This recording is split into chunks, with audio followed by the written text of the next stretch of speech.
বাড়ি নালি লালি নাই তো, লালি এই তো নাই, লালি নাই তো আমাদের উঠান ঘরের জল কোথায় যাবে, কোথায় থেকে জল আসবে, এখানে বাথান যাবে।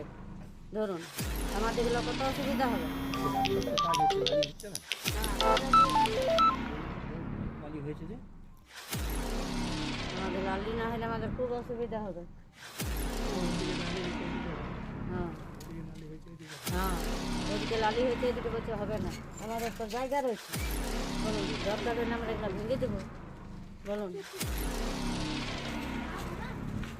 আমাদের লালি আর অসুবিধা মানে আমাদের লালি নাই, তারপর আমাদের মনে করো দোকান ঘরের জল আমাদের যাবে নাই, মনে করো এই জল বাথান যাবে এই গেলানে, ধরুন এগুলোই আমাদের অসুবিধা। এটা আপনারা কাউকে বলেছেন? বলেছি তো, কই শুনলো? কাকে বলেছেন? ওই প্রধানকে বলেছিল, প্রধান বললো লালি হবে নাই। হ্যাঁ, কেন হবে নাই লালি? আমরা দরকার হলে এগুলো ভেঙে দেবো, আমাদের লালি হলে অসুবিধা হতো, সুবিধা হতো, ধরুন। রাস্তা পাচ্ছি, এটা ধরুন একটা 50% রাস্তা ছিল আমাদের, 50% ছিল, সেটা বামপন্ন আমার হয়েছিল, রাস্তা খুব ড্যামেজ হয়ে গেছিলো, খারাপ হয়ে গেছিলো। এবং আমাদের একটা ওই পথে একটা রাস্তা আছে, সেটা খোঁচানো গিয়েছে, সেটা কাঁচা রাস্তা ছিল, সেই রাস্তাটায় আবার ভালো করে হচ্ছে। হ্যাঁ, সেটা আমাদের এখানে অনেক চাহিদা ছিল, সেটা পূরণ হচ্ছে। গ্রামবাসী এটাতে খুব উপকৃত হবে। রাস্তাটা কত কিলোমিটার? রাস্তাটা প্রায় 1.5 কী কী স্যাংশন আছে? রাস্তা নালি সব? রাস্তা নালি না, নালির সেরকম নেই। নালিটা গ্রামের মানুষের দাবি আছে, কিছু কিছু জায়গায় যেখানে জলাশয় আছে সেই সব জায়গায় নালি করে দেওয়া হচ্ছে। আর রাস্তাটা ঢালাই হয়েছে, এটা রাত ঢালাই করেছে, তারপরে এরপর ব্লক হবে। সেই রাস্তাটা রাত ঢালাইতে দেখা যাচ্ছে এখনই ভেঙে গেছে, গিটি পেরিয়ে গেছে। না না, এটা ইঞ্জিনিয়ার সাহেব যেভাবে কথা বলেছে যে এটার কাজ হচ্ছে আপনার 8 ভাগে 1 ভাগে ঢালাইছে, যেটা বালির প্যাকিং করা বলছে ইঞ্জিনিয়ার, সে বালির বদলে একটা সিমেন্ট দিয়ে একটা জাম্প করছে, তার উপরে ব্লক দেবে। আচ্ছা, আর একটা অভিযোগ হয়েছে যে আপনার যে ইটটা ব্যবহার করা হচ্ছে এটা কাঁচা ইটের মধ্যে, এটা আমরা একটা খবর পেয়েছি। আপনি দেখতে পারেন? দেখেছি, তাও খবর পেয়েছি। হ্যাঁ, এটা দেখতে পারেন আপনারা। আমরা সেটা সন্দেহ করেছিলাম, আমাদের গ্রামে অনেক ছেলে বলেছিল যে এটাটা ঠিক উপযুক্ত এটা নয়, কিন্তু সেখানে আমাদের ইঞ্জিনিয়ার বললো যে আপনি এক কাজ করুন, যারা বলছে খারাপ এটা তাদেরকে আমার সঙ্গে নিয়ে চলুন। আমরা যেটা খবর পেলাম যে ইঞ্জিনিয়ার থেকেই বলেছে যে এটা ইটটা ঠিক নয়। ইঞ্জিনিয়ার না, ইঞ্জিনিয়ার বলছে ঠিক আছে, গ্রামের কিছু যারা মদ খেয়ে কী করে তারাই করেছে। আচ্ছা, আরেকটা প্রশ্ন হচ্ছে যে মানে নালিটা কি এর মধ্যেই স্যাংশন করিয়ে নিচ্ছেন মানুষের সুবিধার জন্য? না, নালিটা মানুষের চাহিদা। তো কি এই রাস্তাওয়ালাই করে দিচ্ছে না এটা নয় তাহলে? না, এটা ও হয়তো আলাদাভাবে কোনো একটা ডিমান্ড পাবে মনে হয়, স্যাংশন করা নাই তাহলে। এখানে একটা হচ্ছে যেমন এখানে যেখানে জলাশয় আছে, যদি রাস্তাটা ড্যামেজ হয়ে যাবে, এটা যদি না করা হয় তো রাস্তা ড্যামেজ হয়ে যাবে। সে তো গোটা গ্রামের লোক বলছে যে আমাদের এদিকেও করা হচ্ছে না। না, অনেক জায়গায় হবে না, সামনে গ্রামে করলো বললো না আমাদের এদিকে হচ্ছে না। অনেক জায়গায় ট্রেন হবে। প্রধান সাহেব নিজের বাড়ির সামনে ওটাকে সরিয়ে নিয়ে তারা ভুল করবে, আপনি দেখতে পারেন। আমি বলে দিচ্ছি যেখানে মানে এখানে এটা তো জলাশয় ছিল এই জায়গাটা, আর কিছু কিছু জায়গাতে ড্রেন হবে। আপনার পুরোপুরি কাজটা হোক, তারপরে আপনারা আসবেন, দেখে দেবেন কোন জায়গাতে ড্রেন হয়েছে। আর এমন এমন জায়গা আছে না যেখানে অনেকে বলছে যেখানে ড্রেন দরকার, সেখানে ড্রেনের কোনো 6 ইঞ্চি জায়গা নেই। না, সেখানে মানুষ বলেছে যে আমাদের যে চাতাল আছে ভেঙে দিলেও কোনো ব্যাপার নেই। চাতাল নেই, আপনি দেখান। এই তো সামনে পড়লো, কে বলেছে? আগেই বলেছে একজন। আচ্ছা, দেখান আমাকে সেই জায়গা, আমি নিশ্চয়ই দেখাবো। আর একটা শেষ প্রশ্ন হচ্ছে, আপনি তো একজন প্রধান শিক্ষিত মানুষ, যেখানে কাজ হচ্ছে রাস্তার কাজ, সেখানে দেখা যাচ্ছে চাইল্ড লেবার কাজ করছে। হ্যাঁ, দেখেছেন? 17 বছর বয়স কাজ করছে। করছে, দেখবেন আপনি।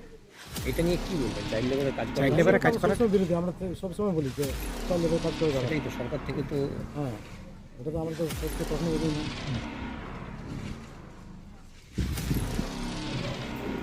এটা নতুন করে বলার কিছু নেই। এই সরকারের প্রবণতাই ছিল বিরোধী শূন্য করা। গ্রাম পঞ্চায়েত থেকে শুরু করে, পঞ্চায়েত সমিতি থেকে শুরু করে, জেলা পরিষদ থেকে শুরু করে সর্বক্ষেত্রে তারা বিরোধী শূন্য করার রাজনীতি করেছে, যাতে করে এই যে কর্মকাণ্ডগুলো তারা করবে, এই যে দুর্নীতিগুলো করবে, এগুলো যাতে কেউ প্রতিবাদ না করতে পারে। এবং স্বাভাবিকভাবেই তাই যে এদের তো নীতি আদর্শ বলে তৃণমূল কংগ্রেসের কিছু নেই, যেটা নেতারা ঠিক করে সেটাই করে, আইন কানুনের ধার ধারে না। তাই হয়তো একইভাবে পদশ্রীর টাকাটা রাস্তার সাথে সাথে ড্রেন করছে। আপনারা যদি ভালোভাবে একটু নিরীক্ষণ করেন, দেখবেন কোনো তৃণমূল নেতার হয়তো তার বাড়ি, এবং তার বাড়ি বলে সেখানে ওই রাস্তার টাকা থেকে ওই একই টাকায় নিজের বাড়ির সামনে ড্রেনটা করিয়ে নিচ্ছে। একদম স্বাভাবিক আছে, কারণ সর্বক্ষেত্রে তোলাবাজি কাটমানি, তাই এই রাস্তার ক্ষেত্রেও কাটমানি, রাস্তার কাটমানি করে সেই টাকাটা নিজেদের দরজা সৌন্দর্যকরণ, রাস্তার নালা বানিয়ে নেওয়া। অথচ আপনি বারাবতী বিধানসভার অধিকাংশ গ্রাম ঘুরুন, আজকেও আমি দুটো খুব ঘুরলাম আমাদের গৃহ সম্পর্ক অভিযানে কেলেজোড়া এলাকায়, সেখানেও দেখছি রাস্তা করা হয়েছে, রাস্তার দুদিকে নালা নেই। এবং নালা নেই বলেই সমস্ত বাড়ির যে ড্রেনেজের জল, সেই জল রাস্তায় এসে জমা হচ্ছে এবং সেই সমস্ত রাস্তা নষ্ট হয়ে গেছে। তার মধ্যে আমাদের আমাদের আসানসোলের সাংসদ থাকাকালীন মাননীয় তহবিল থেকে আমরা একটা রাস্তা বানিয়েছিলাম কেলেজোড়া, তো সেখানেও দেখলাম রাস্তাটা প্রায় ভগ্নদশা হয়ে গেছে, কারণ সেখানে দুদিকের নালা নিষ্কাশনের জল ওই রাস্তার উপর দিয়ে যাচ্ছে।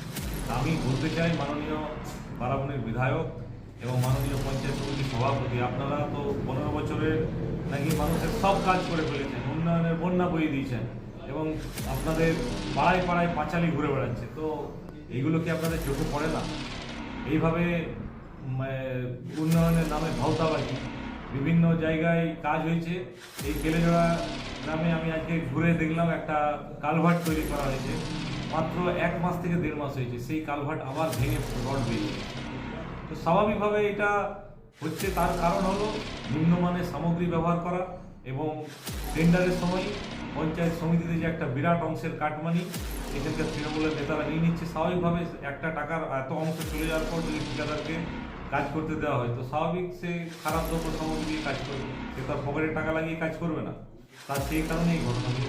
পথশ্রী প্রকল্প এই তৃণমূলের জমানায় সব হতে পারে, তারা সূর্য পশ্চিম দিকে উদয় হয় বললে সেটাও এই জমানায় হতে পারে। এখানে বিচিত্র কিছু নেই, কারণ এটা হলো যেমন মমতা ব্যানার্জি তার তেমন শিষ্য। উনি যেমন ডিক্টেটরশিপ চালাচ্ছেন, এখন একতন্ত্র চালাচ্ছেন, আইনের ধার ধারেন না। এইখানকার বারাবণী নেতারাও তাই আইনের ধার ধারেন না। ওই গ্রামের যারা দরকার, আমি তো ওইটাই বললাম, শুধু নিজেদের আখের গোছানো যাদের মূল উদ্দেশ্য হয়, তো স্বাভাবিকভাবে সেক্ষেত্রেও তাই হচ্ছে। গ্রামের মানুষ রাস্তায় ডুবে থাকুক নর্দমার জলে, কিন্তু আমি তৃণমূলের নেতা, আমি গ্রামের প্রধান, মানুষ আমাকে ভোট দিয়েছে, তার তো আমাকে সুবিধা নিতে হবে। মানুষের ভোটে জনপ্রতিনিধি হয়েছি, আমার ঘর গোছাতে হবে, আমার বাড়ির সামনে নালা বানিয়ে নিতে হবে, এটাই তো তৃণমূলের আদর্শ।